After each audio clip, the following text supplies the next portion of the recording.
que eu me curei da síndrome do pânico. Eu vou contar um pouco para vocês dessa história, como é que foi o meu processo, e eu espero que isso ajude vocês a encontrar a melhor forma de se recuperar também. Então vamos nessa! Meu nome é Jess, eu já faço conteúdo há alguns anos sobre ansiedade e pânico. Eu comecei isso ainda quando eu estava em tratamento, comecei a produzir conteúdo sobre o tema e hoje em dia já estou recuperada, não tenho mais a síndrome do pânico, já estou melhor e eu posso continuar compartilhando essa história e conseguir ajudar cada vez mais pessoas a conseguirem o resultado que eu consegui e recuperarem de fato a vida, porque quem tem síndrome do pânico sabe que a gente perde completamente a nossa vida, como se a gente voltasse a ser uma criança de 5 anos. Pior, a gente tem menos independência, né, e menos poder de viver do que uma criança de 5 anos se a gente está, de fato, com síndrome do pânico. Por isso que é muito sério isso da gente conseguir tratar e se recuperar. Então eu vou contar pra vocês como é que foi o meu processo, como que eu me curei. Então o primeiro ponto é explicar que um lugar onde eu errei, na minha opinião, foi que eu demorei muito pra procurar ajuda. Então, pra vocês terem uma ideia, o momento em que eu falei, não, eu preciso achar uma psicóloga boa e eu preciso ir num psiquiatra, eu preciso iniciar um tratamento, eu já tava numa situação em que eu não conseguia sair de casa, eu não conseguia ir pro trabalho.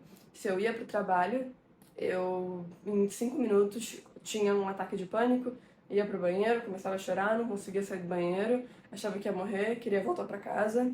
Várias vezes eu voltava pra casa no meu trabalho, tava achando que eu ia ser demitida já tava numa situação muito complicada. Eu tinha uma sorte absurda de morar a pé do trabalho, e aí um colega de trabalho, uma vez ou outra, já voltou comigo, eu voltava com a menina que morava comigo, que trabalhava na mesma empresa que eu, então eu sempre achava ali alguém pra voltar pra casa comigo, porque nem os 5 minutos de caminhada do meu trabalho até a minha casa eu conseguia fazer sozinha nesse contexto de pânico. Então, eu tive muita sorte de morar perto, porque alguém sempre conseguia me acompanhar até em casa, pra vocês terem uma noção. Então eu estava numa situação disfuncional, completamente disfuncional, no momento que eu fui procurar ajuda. E eu poderia ter procurado ajuda antes. Talvez, se eu tivesse procurado ajuda quando eu tivesse tido meus primeiros ataques de pânico, que obviamente na época eu não sabia que eram ataques de pânico, talvez eu nem teria chegado na síndrome, né? Então esse é o primeiro ponto que eu errei, que eu acho que vale compartilhar, que é: você ainda não começou a procurar ajuda e já tá no meu vídeo? Pô, vai procurar ajuda. É muito legal que você tá vendo conteúdo no YouTube. Faça com o maior prazer e faça justamente porque eu sei que faz a diferença. Mas não é suficiente. Você precisa de uma ajuda profissional, você precisa de um psicólogo especializado ou de um psiquiatra, ou dos dois juntos. Então vai procurar ajuda. A primeira coisa que eu fiz foi procurar ajuda. Foi isso que me ajudou a me curar mesmo, procurar uma ajuda profissional de qualidade. Mas é claro que, como eu disse, eu fiz isso um pouco tarde. Então, quanto antes você conseguir tomar esse passo, melhor. Outra coisa muito importante nessa minha jornada que me ajudou a me curar foi o tipo de ajuda que eu procurei. Então, eu fui na terapia cognitivo-comportamental.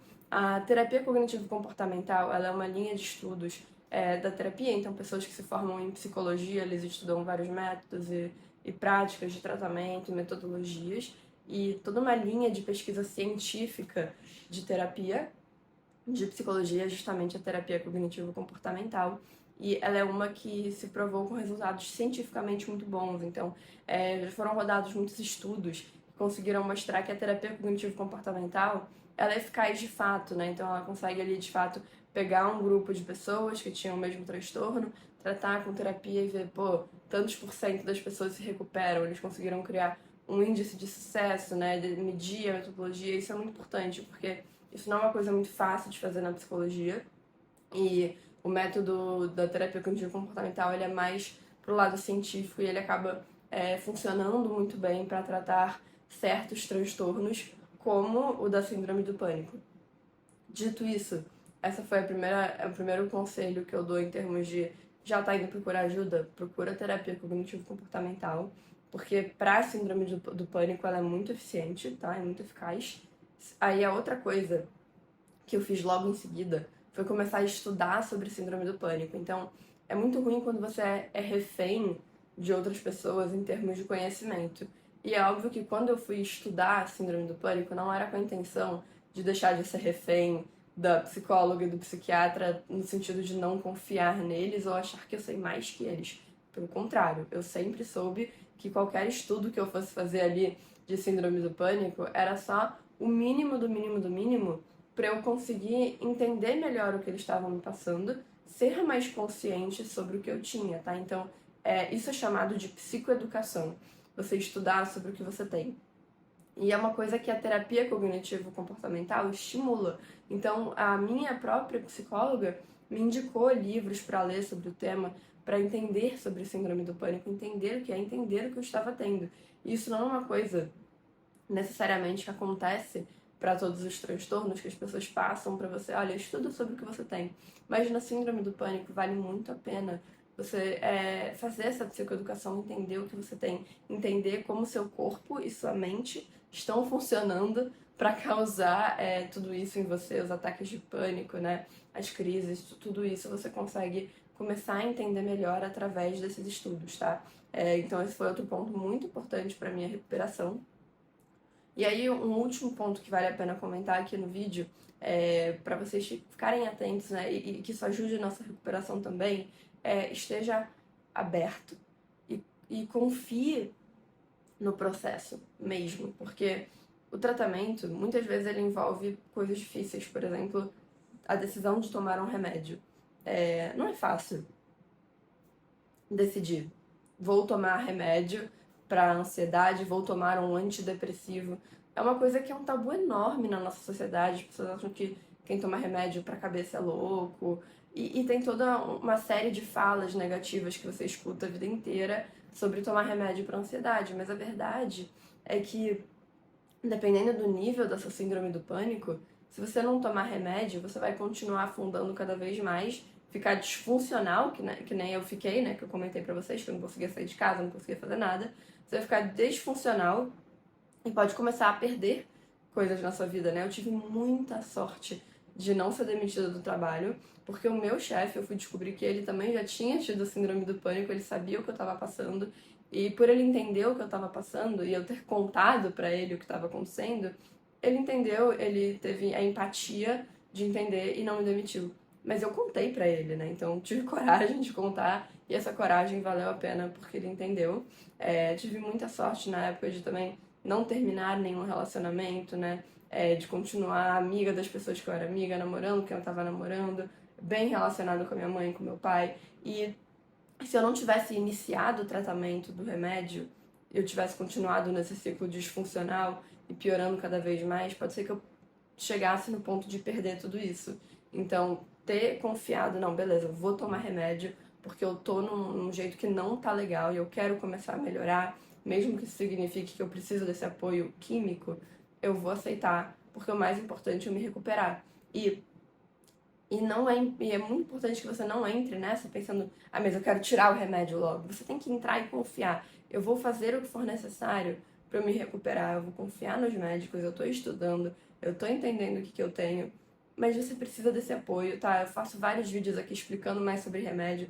Se agora que eu entrei nesse tema do remédio, já ficou mais curiosa sobre o tema, dá uma olhada nos outros vídeos do canal, tem muito vídeo que eu falo sobre essa experiência de tomar remédio, como é que foi, como é que funciona, tudo isso, tá? Então depois vocês dão uma olhada nesse vídeo, porque realmente a ideia daqui é fazer um vídeo introdutório, curto, algumas etapas de como eu me curei, dando um resumo rápido para vocês. A primeira coisa foi tomar a decisão de procurar ajuda, e procurar ajuda de verdade. Podia ter feito isso antes, como eu falei, nisso eu errei. Segunda coisa, procurar uma ajuda especializada em terapia cognitivo-comportamental. Isso foi fundamental para eu me recuperar, tá? Até porque antes eu já estava indo em outra psicóloga que não era TCC, isso não estava me ajudando, e quando eu troquei para TCC fez muita diferença. Estudar sobre o tema, tá? Estudar bastante sobre o que eu estava tendo, confiar muito no processo e aceitar tomar remédio, tá? Essas foram as principais coisas, as principais decisões que eu tomei que me fizeram conseguir começar a me recuperar. E falando em decisões, isso vai ser fundamental para você durante o processo, porque quando você começa a tomar o remédio, ou não começa a tomar remédio, mas já começou a se recuperar um pouco mais, vem o passo de entender, por que que eu cheguei nesse ponto e o que está acontecendo na minha vida e o que eu posso mudar na minha vida para isso diminuir. E aí entram os momentos de tomar decisões de como você vai mudar a sua rotina, tomar decisões sobre o trabalho, sobre a família, sobre a sua vida pessoal, para que você não chegue a esse ponto de novo. Porque para você ter chegado a esse ponto, pode ser que você estava tomando algumas decisões ruins. Então, se relacionando com pessoas que você não deveria, longe de alguém que você deveria estar perto, num trabalho que não te faz bem. Então, uma vez que você já tá com a cabeça um pouco melhor, e quando a gente tá na síndrome do pânico, né, a gente tá tão atordoado que não é o momento de tomar decisões, de sair de emprego, terminar relacionamento, nada disso. Porque você tá ali atordoado no meio de um monte de ataque de pânico, achando que vai morrer o tempo todo. Mas a partir do momento que você começa a melhorar, recuperar um pouco mais de força e confiança, esse é o momento para começar a revisitar a sua vida também e tomar algumas decisões, tá? Isso também foi fundamental, não para a cura inicial, porque como eu falei, eu já estava um pouco melhor quando eu comecei a tomar essas decisões, já estava num processo de melhoria maior, mas para você continuar bem, né, e não retroceder nesse processo, é muito importante também essa força de tomada de decisão. É isso que eu queria comentar com vocês hoje. Eu não vou me alongar muito, até para o vídeo não ficar muito longo. E se tiverem mais dúvidas, quiserem saber mais sobre o processo, manda aqui nos comentários, perguntas, manda no comentário também. E me conta em que momento você tá dessa jornada.